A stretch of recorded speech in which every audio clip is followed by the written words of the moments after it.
I get a lot of requests to talk about As Above, So Below, and the reason I never have is because during my initial viewing, I found myself disengaged with its lack of creativity or scares in its admittedly shallow execution, dare I say. Although, assuming I was just in a bad mood, like I usually am, I decided to take folks up on the request and gave it a rewatch recently, and what I will say is, putting aside its flat horror elements, the actual narrative certainly outshines its dramatic weaknesses. With a poetic and cryptic title like As Above, So Below, and an alluring poster that screams art house mystery horror, I was surprised to find out that it was a found footage film because I can't help but feel it undermines the crucial heart of its setup. Here's the thing, I'm a big fan of the found footage subgenre, but despite the avid defender that I am, there's no looking past the fact that for every good one we get, there's a dozen terrible ones that go along with it. As Above, So Below story requires much more subtlety than it's given because, in the context of the found footage gimmick, it fundamentally doesn't work now that there's zero believability to being this purely raw in its approach, since audiences can see through the artifice that was so easy to mask in the Blair Witch era of the subgenre. I understand that found footage is technically the most appropriate setup to a story about a group of explorers lost in the Paris catacombs, considering it greatly accentuates the disorientation and claustrophobia of being trapped in a dark labyrinth of endless tunnels that lead to nowhere, or worse, lead deeper into the catacombs to an unknown fate. Yet, I think that the environmental horror is inherent regardless of visual style like Chernobyl Diaries that depended on a location gimmick, since the Paris catacombs are seen as the famously morbid and superstitious location where that one viral video on YouTube of the guy who allegedly went missing in the catacombs more or less inspired the setup for the film. But like I said, there's an exhaustion to the setup that doesn't require all that much effort to capitalize on Blumhouse's success with Paranormal Activity that spawned films like this, despite the fact that it comes back to my initial argument that As Above, So Below has a far better narrative than the subgenre is frequently used to.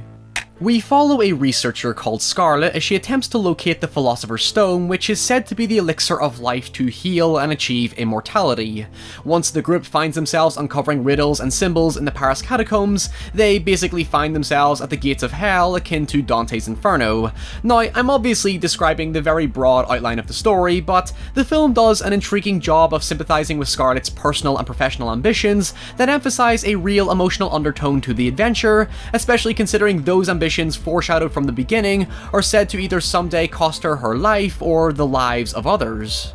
The actual mystery has a sort of playful quality to it, with the characters making the journey all the more memorable because, likable personalities aside, they feel complex as they deal with their own demons that come to light throughout the catacombs. In fact, I actually think there's something partially disingenuous about calling it just a horror movie. Yes, I don't dispute that label, but long before we venture into danger, a lot of the tension is found in Scarlet's overconfidence to do things that will get her into trouble, like tampering with precious art, or entering a forbidden part of Iran that will inevitably see her get killed if she gets caught. There's an endearing thrill to her drive, and her fearlessness is put to the test when her tragic history involving her father is brought up. Her father was said to have gone completely mad trying to uncover the Philosopher's Stone himself, that Scarlet's increasingly obsessive behaviour begins to mirror him, making people assume she's following down the same road to insanity, which is a fear that becomes recurring as she begins to see these traumatic images of her father after committing suicide that make you question if the hellish supernatural elements are real or imaginary. Well, I suppose it's difficult to argue that when the use of found footage makes it an objective reality in the narrative world, thus cheapening any attempt to see this as potentially psychological.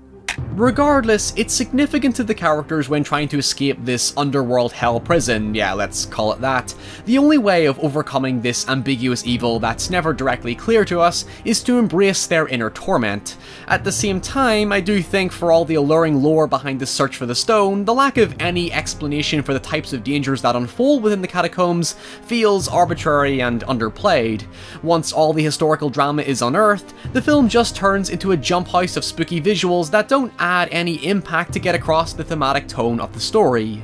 For all the unnerving parts, like coming across their missing friend who randomly appears when something bad happens with his black bulging eyes, something that does play perfectly into the disorientating found footage style, there's no real coherent setup to any of these scares. It feels mostly random, and the glimpses we do get just aren't remarkable at all.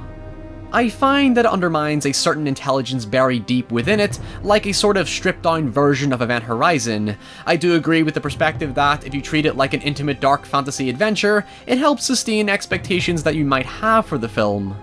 But overall, for the lack of uniqueness it might hold, it's probably still one of the best examples of a horror film set in the Paris catacombs. It doesn't completely cop out for a basic killer or monster, but instead gives fragments of something possibly deeper and implicative of a horrific world we don't see. I think it's a film that could end in one of two ways: drop your curiosities and get the hell out of there, or keep going deeper into the abyss, and literally enter hell.